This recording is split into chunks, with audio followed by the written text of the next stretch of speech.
6 വർഷമായല്ലേ? ആ, ഏകദേശം അത്രയൊക്കെ വരുമല്ലേ? 6 അല്ല, 7 വർഷം വരും. ഓ, 11th എഡിഷൻ. 7 കൊല്ലം കൊണ്ട് 11 പതിപ്പോ?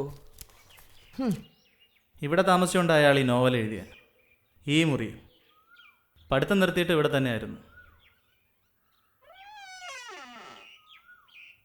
അയാളുടെ ആദ്യത്തെ അവസാനത്തെ നോവലായിരുന്നു അത്.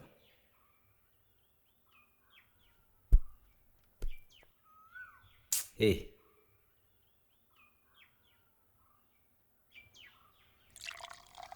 അതെഴുതി തീർത്തിട്ട് അയാളും കയറി ആത്മഹത്യ ചെയ്തു.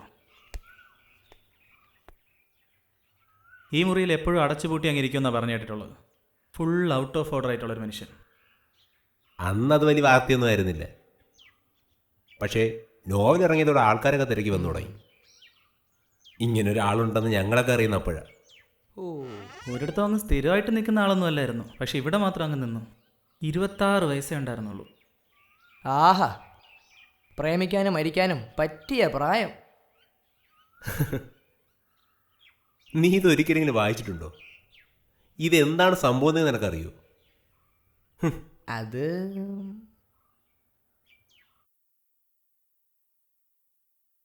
മനസ്സുമായി വല്ലാതെ മിങ്കിളാവാൻ ശേഷിയുള്ള പുസ്തകമാണ്.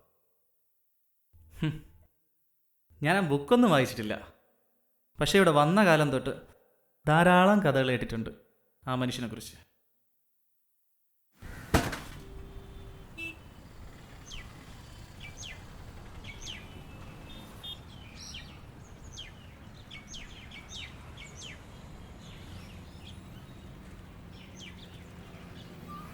ഞാനിവിടെ താമസിക്കാൻ വന്ന വർഷമാണ് അയാൾ കയറി തൂങ്ങിയത്. അതിപ്പോൾ അന്നൊക്കെ നമ്മൾ പിള്ളേരായിരുന്നു. സ്വാമിച്ചേട്ടൻ എന്നൊക്കെയാണ് വിളിച്ചിരുന്നത്. ആൾക്കാരൊക്കെ പറയണത് അയാൾ കഞ്ചാവാണെന്ന്. പക്ഷെ അങ്ങനത്തെ ആളൊന്നുമല്ല. ആരോടും മിണ്ടാട്ടോ സഹകരണമൊന്നുമില്ല. വല്ലപ്പോഴും ഇതിലേക്ക് പോണ കാണാം. നമുക്ക് ചെന്ന് മിണ്ടാൻ പേടിയാണ്. അങ്ങനെ അയാളങ്ങ് ചത്തുപോയി. ഞാനാണ് ബോഡി ആദ്യം കണ്ടത്. പേടിച്ച് വിറച്ചുപോയി. ഓർക്കുമ്പം ഇപ്പോഴും പേടിയാണ്. കുറേ ദിവസം ഉറങ്ങാനൊന്നും പറ്റിയില്ല. പിന്നെ പോലീസായി, ബഹളമായി. ആരും അന്വേഷിച്ചൊന്നും വന്നില്ല. സ്വന്തം ബന്ധമൊന്നും ഇല്ലാത്ത ആളല്ലേ. എപ്പോഴും അങ്ങനെ ചിന്തിച്ചങ്ങ് നടക്കും.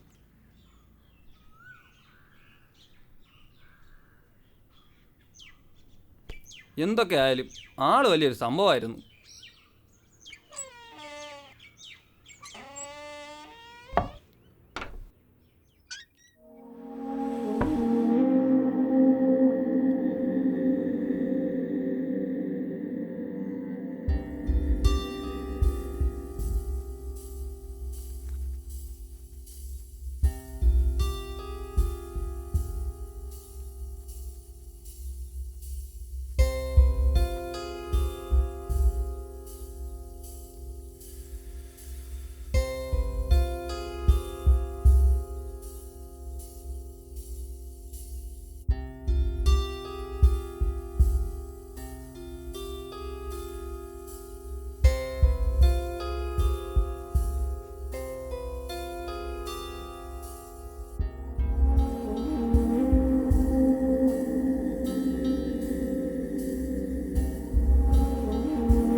വാചകങ്ങൾ കൊണ്ട് തുന്നിച്ചേർക്കേണ്ടത് പഴകിപ്പോയൊരു പ്രബന്ധത്തെയല്ല, ഇടർച്ച കൊണ്ട് മുറിവേറ്റൊരു ഹൃദയത്തെയാണ്.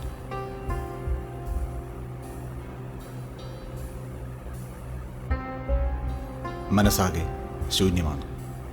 അക്ഷരങ്ങളുടെ മഷിക്കുപ്പി ഒഴിഞ്ഞിരിക്കുന്നു. എൻ്റെ മുഖമാകുന്ന അച്ചിലേക്ക് ഉരുക്കി ഒഴിക്കേണ്ട മൂശ ഞാൻ തന്നെ തയ്യാറാക്കേണ്ടതുണ്ട്. അരുതെന്ന് പണ്ട് തോന്നിയിട്ടുള്ളവയുടെ ന്യായീകരണം എനിക്കിന്നറിയാം. മരണം ഒരു തുടർച്ചയാണെന്നുള്ള സത്യം ഞാനിന്ന് തിരിച്ചറിയുന്നു.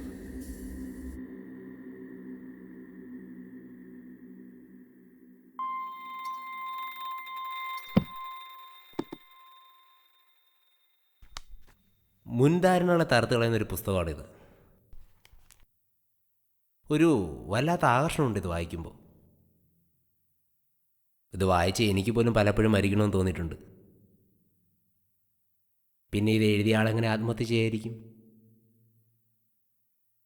പ്രണയം, ഏകാന്തത, വിഷാദം. സത്യം പറഞ്ഞ അസ്തിത്വവ്യതയെ ഇത്ര മനോഹരമായി ആവിഷ്കരിച്ച ഒരു സൃഷ്ടി ഇതിനു മുമ്പ് വായിച്ചിട്ടില്ല. അയാൾ സ്വയം സൃഷ്ടിച്ച ഒരു ഏകാന്തതയിലായിരുന്നു അയാൾ. കഥാപാത്രത്തിൻ്റെ അതേ മാനസികാവസ്ഥ. സത്യം പറഞ്ഞാൽ അതിലേക്ക് അയാൾ സ്വയം ഇറങ്ങിച്ചില്ലായിരുന്നു. ഒടുവിൽ തൻ്റെ കഥാപാത്രം എന്ന പോലെ തന്നെ അയാളും തൻ്റെ മരണത്തിൻ്റെ സമയം തിരുത്തി എഴുതി. Is in that fascination? ചുരുക്കി പറഞ്ഞാൽ അയാളൊരു ഭ്രാന്തനായിരുന്നു. എഴുതാൻ വേണ്ടി ജീവിച്ച് എഴുതി മരിച്ച ഒരു ഭ്രാന്തൻ.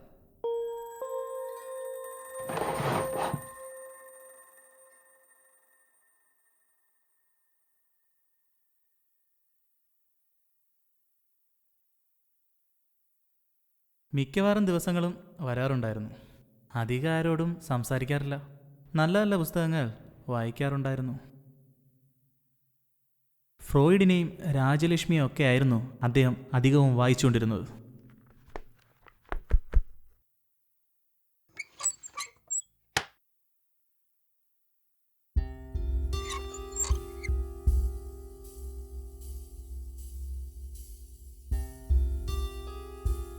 എപ്പോഴും ഇങ്ങനെ ഒറ്റപ്പെട്ട് നടക്കും, കരയാതെ കരയുന്നതായി പലപ്പോഴും എനിക്ക് തോന്നിയിട്ടുണ്ട്.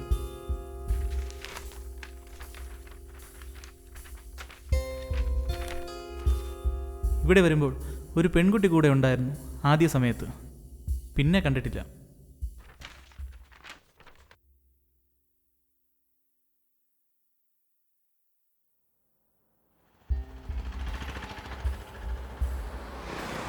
നഗരത്തിരക്കിലും ജനസാഗരത്തിലും രതിയും ലഹരിയും ചായം പൂശി നിൽക്കുന്നു.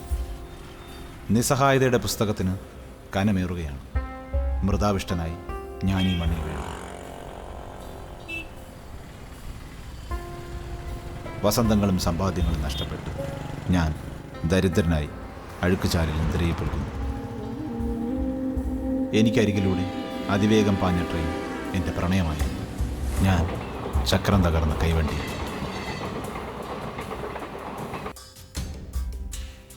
ഈ രാത്രിയിൽ എനിക്ക് 2 കാര്യങ്ങൾ ചെയ്യണം. ഒന്ന്, ഭീരുവായ കാമുകനെ കുഴിച്ചു മൂടിയതിൻ്റെ പാതയെ മുണ്ണണം. പിന്നെ മുങ്ങിപ്പോയ പ്രണയനൗകയ്ക്ക് കണ്ണുനീരിൻ്റെ തിലോദകം നടത്തണം.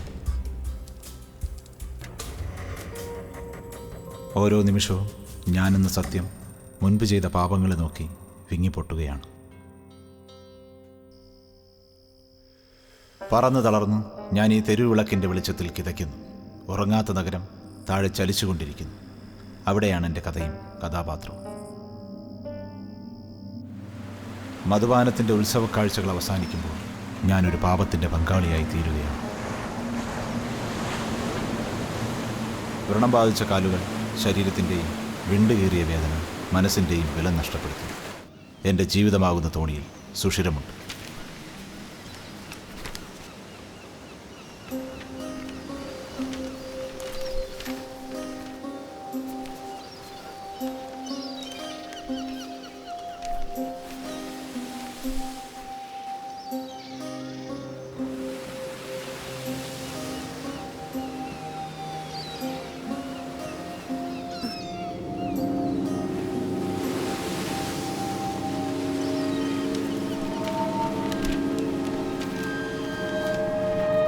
ഹലോ ഹലോ എടി, നീ പറയുന്ന എനിക്ക് കേൾക്കാൻ പറ്റുന്നില്ല. ആ, ഞാൻ ഓട്ടോയില്ല. നാളെ ഫ്രീയാ, നമുക്ക് പോവാം. ഓക്കെ, ഞാൻ വിളിക്കാം. ഒന്ന് കേൾക്കാൻ പറ്റുന്നില്ല. ഓ ശരി ശരി, ഓക്കെ.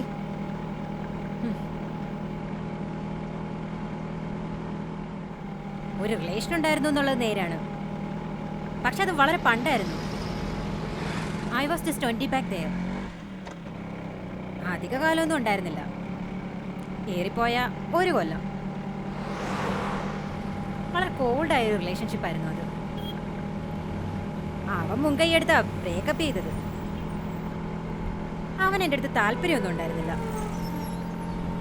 അസാധ്യ ഇന്റലക്റ്റ് ആയിരുന്നു. അതാ ഞങ്ങളുടെ വേവ് അങ്ങോട്ട് ശരിയാവാത്തത്. അമ്മ മരിച്ചതറിഞ്ഞ് കാണാൻ പോയപ്പോഴും അവൻ ലൈബ്രറിയിൽ ഇരുന്ന് പുസ്തകം വായിക്കുമായിരുന്നു. അവൻ്റെ ആത്മഹത്യ എനിക്കൊരു ഷോക്കായിരുന്നു. പിന്നെ പിന്നെ വി ഹാവ് ടു മോൺ റൈറ്റ്. അവൻ നന്നായിട്ട് പഠിക്കുമായിരുന്നു. കോളേജിൽ തന്നെ ബ്രൈറ്റ് സ്റ്റുഡൻ്റ് ആയിരുന്നു. വേറെ ബാച്ചായിരുന്നുകൊണ്ട് അങ്ങനെ വലിയ കമ്പനിയൊന്നും ഇല്ലായിരുന്നു. കൂടെ ഉള്ളവർക്കും ഒരു അത്ര നല്ല പരിചയമൊന്നും ഇല്ലായിരുന്നു. ഒരു ദിവസം നോക്കിയപ്പോൾ മരത്തിൻ്റെ മുട്ടിക്കിടന്നുറങ്ങി. വൈകിട്ടാണ് എണീച്ച് പോയത്. പിന്നെ അവൻ്റെ മരണ വാർത്തയാണ് കേട്ടത്.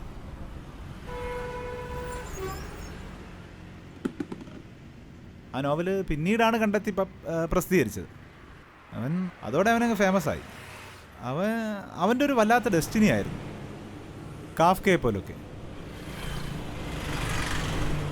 കാണാം.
അവനൊരു സ്വപ്നജീവിയായിരുന്നു.